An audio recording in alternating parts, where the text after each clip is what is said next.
दोस्तों, आज मैं इस नवरात्रि के 8वें दिन में आपके सामने उपस्थित हूँ। कल रामनवमी का पर्व भी है। हिंदू संस्कृति में इन दिनों का और रामनवमी का बड़ा महत्व है।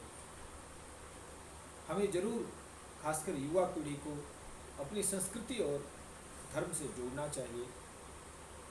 इस भारत भूमि पर जितने लोग हैं, जिस संप्रदाय और धर्म से हैं, मैं तो कहूँगा सबको जोड़ना चाहिए। ठीक है, वो अपनी पद्धति भी माने, वैसा किसी को प्रणाम नहीं करना, ना करें, इसमें क्या है। पद्धति अपनी हम लोगों उसका भी सम्मान करें, और जहाँ से कोई अच्छाई मिल रही हो तो दूसरों का भी, यानी हर धर्म और संप्रदाय को मैं आह्वान करता हूँ कि इन संस्कृतियों से जुड़े, क्योंकि हमारी मूल संस्कृति है और संस्कृतियाँ बाद में आई, उनका भी सम्मान है, बहुत सम्मान है। हम किसी का विरोध नहीं करते, हम सबके साथ हैं, हम सबका सम्मान करेंगे। ये नवरात्र के दिनों में देवी की पूजा होती है। देवी ऐसे तो 9 रूप है, अलग अलग तरह से अलग अलग रूप बताया गया। हमारा जीवन जो है 3 गुणों से चलता है, 3 गुणों में ही निहित है, सात्विक, राजसी और तामसिक। कभी हम तामसिक रूप में होते हैं, कभी हम राजसी में, कभी हम भोग विलास चाहते हैं, कभी हम अलग, कभी क्रोध आता, कभी विनाशकारी प्रवृत्ति के हो जाते, और कभी हम भक्ति भाव में जुड़ जाते, यानी सात्विक गुण से जुड़ जाते। वैसे तो सात्विक गुणों की अधिष्ठात्री और नियंत्रण माँ सरस्वती के हाथ में है। राजसी गुणों का नियंत्रण महालक्ष्मी के हाथ में है, और तामसिक गुणों का नियंत्रण काली के हाथ में। मैं तामसिक गुणों का नियंत्रण काली के हाथ में, इसका मतलब ये नहीं कर रहा हूँ कि काली तामसिक है, नहीं, उस डिपार्टमेंट का कंट्रोल उनके हाथ है, और तीनों की ही जरूरत होती है जीवन में। हम जैसे निद्रा तामसिक ही है, लेकिन क्या निद्रा ना आए तो हम जी पाएंगे क्या, हम स्वस्थ रह पाएंगे? तो तामसिक गुण भी हमारे लिए जरूरी है। समय पे नींद आनी चाहिए, उसका कंट्रोल काली का हाथ है। तो हमें इन तीनों रूपों की, और ऐसे तो 9 रूपों की ढंग से पूजा करनी चाहिए। हर धर्म का एक विज्ञान है और हर विज्ञान का एक धर्म है।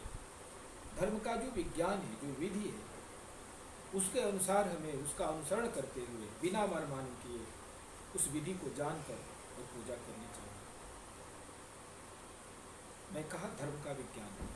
हमारे भारतीय संस्कृति सनातन धर्म का जरूर विज्ञान है, ये पूरी तरह वैज्ञानिक है। विदेशियों का आरोप रहा कि हमारा धर्म विज्ञान से रहित है, यानी जुड़ा नहीं है, और उन लोगों का धर्म वैज्ञानिक है। मैं किसी की शिकायत तो न करूं, लेकिन शायद वो हमारे धर्म को समझ नहीं पाए। ये पूर्णतः विज्ञान है, बल्कि उनके अज्ञान का और उनका वैज्ञानिक उतना न होने का मैं प्रमाण दे सकता। बस इस वीडियो में मैं इसमें बोलना नहीं चाहूँगा, है ना। मेरा उनसे कोई द्वेष नहीं, लेकिन उनसे भी बहुत प्रेम है और मैं उनकी सम्मान करना चाहूँगा। लेकिन हमारा धर्म बहुत वैज्ञानिक, हर धर्म का एक विज्ञान होता है, एक नियम और रीति से अनुसार उस विज्ञान का पालन होता है। तो आप उस विज्ञान को जानकर धर्म का अनुसरण करें। और उल्टा भी मैं कहना चाहूँगा, हर विज्ञान का एक धर्म होना चाहिए। धर्म का मतलब, जब ज्ञान ईश्वर से नहीं जुड़ता, धर्म से नहीं जुड़ता, तो उसको पूर्णता नहीं मिलती। वो ज्ञान फिर अधूरा होकर बहुत खतरनाक हो जाता है। आप देखिए, हमारे संसार में जितने आतंकवादी हैं, वो कहीं न कहीं से विज्ञान और टेक्नोलॉजी से, साइंस और टेक्नोलॉजी से जुड़े हुए हैं। वो बहुत बड़े इंजीनियर हैं, लेकिन उनके अंदर आत्मीयता नहीं है, वो मानवता नहीं है। दूसरों के भला के लिए धर्म होता है, वो धर्म नहीं है। इसलिए वो उस ज्ञान का दुरुपयोग करते हैं, वो विनाशकारी हो जाता है। तो हर धर्म का विज्ञान होना चाहिए, और हर विज्ञान का संबंध धर्म से होना चाहिए। धर्म मतलब मानव के विकास के लिए जो ज्ञान है, वही धर्म। धर्म हमें विकास की तरफ ले जाता है, शांति की तरफ ले जाता है। तो हम ऐसे जुड़े, उस विज्ञान को जाने। अपनी संस्कृति को समझने और जानने के लिए मेरा दूसरा इस युवा पीढ़ी से सलाह है कि हम संस्कृत को भी पढ़ें और संस्कृत भाषा को भी जानें। हम चाहे विज्ञान पढ़ें, हम टेक्नोलॉजी पढ़ें, हम डॉक्टरी पढ़ें, हम लॉ पढ़ें, लेकिन सबके बावजूद भी हम संस्कृत को जाने। जैसे धन के बिना धनी नहीं हुआ जा सकता, वैसे संस्कृत के बिना हम अपनी संस्कृति को नहीं जान सकते। तो आप संस्कृत से जुड़े। बेशक आपके विद्यालय में, आपके कॉलेज में संस्कृत आपकी भाषा न रही हो, लेकिन आप घर पे तो पढ़ सकते। बहुत आसान है, बहुत वैज्ञानिक भी है। तो संस्कृत को जाने, संस्कृत से जुड़े। बिना संस्कृति का हम जानवरों की तरफ हो जाते हैं। जानवर हमें कोई फर्क नहीं होता, क्योंकि भोग विलास तो वो भी करते, अपने खाने का सामान, रहने की चीज़ें तो वही जुटा लेते। लेकिन जब हमारा मस्तक, जब हमारा ज्ञान ईश्वर से जुड़ जाता, जो उनको ये सुविधा उपलब्ध नहीं है और हमें उपलब्ध है तो हम कर नहीं रहे। तो मैं कहूँगा आप अपनी संस्कृति से जुड़ करके, पशुओं से ऊपर अगर भगवान ने बनाया है हमें, तो हम उसके व्यवहार में भी लाएं, उसका सदुपयोग करें और अपनी धर्म और संस्कृति से जुड़ें। कल रामनवमी है। रामनवमी भगवान राम का जन्मदिन है, बड़ा ही उत्सव का दिन है। भगवान राम के विषय में बड़े बड़े धर्म ग्रंथ न बोल पाए तो मैं क्या बोल पाऊँगा।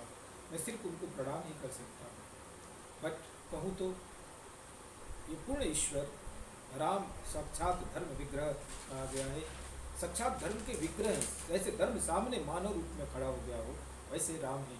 उनका हर तरह से अनुसरण किया जा सकता है, उनके वक्तव्यों का, उनके कार्यों का। देखिए भगवान राम का पिता के प्रति प्रेम। पिता ने डायरेक्ट नहीं बोला कि बन जाओ, किसी के द्वारा संदेश मिला और बिना इनकार किए वन की तरफ चल दिए, सारी सुविधाओं को छोड़कर। भरत के प्रति प्रेम। आज की हम अपनी संस्कृति से अलग हो गए हैं। इसे भाई भाई से संपत्ति के बंटवारे के लिए झगड़ा करता है। भाई से संपत्ति ना बांटें, भाई से विपत्ति का बंटवारा करें। लेकिन हम तो उल्टा संपत्ति के बंटवारा करते हैं। संपत्ति का बंटवारा न करें, विपत्ति का बंटवारा करें। भाई ये विपत्ति में साथ देने के लिए होता है, संपत्ति के बंटवारा के लिए नहीं होता। इसीलिए आज भाइयों में द्वेष बढ़ गया है। तो हम राम का अनुसरण करें। एक अच्छा पिता, एक अच्छा पुत्र, एक अच्छा भाई, एक अच्छा पति, एक अच्छा राजा। अगर सीता का वनगमन हुआ दोबारा, मैं उसके पक्ष में बहुत ज़्यादा नहीं हूँ कि हुआ था, अगर हुआ तो भी उसके बाद का जो भगवान के चरित्र का वर्णन है कि वो नीचे जमीन पे सोते और हम पूरा का पूरा समय उन्होंने यज्ञ में लगाया, अच्छे कार्य में, सामाजिक कार्य के लिए लगाया, धर्म के लिए लगाया। वो कोई भोग विलास के लिए पत्नी का त्याग नहीं कर दिया। तो उनका पूरा चरित्र और जीवन ही इतना ज्ञानमय है कि हम क्या बोल सकते हैं।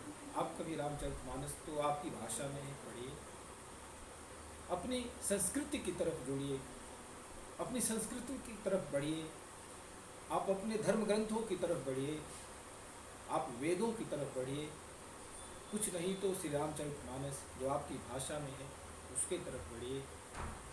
इसके बिना जीवन मनुष्य से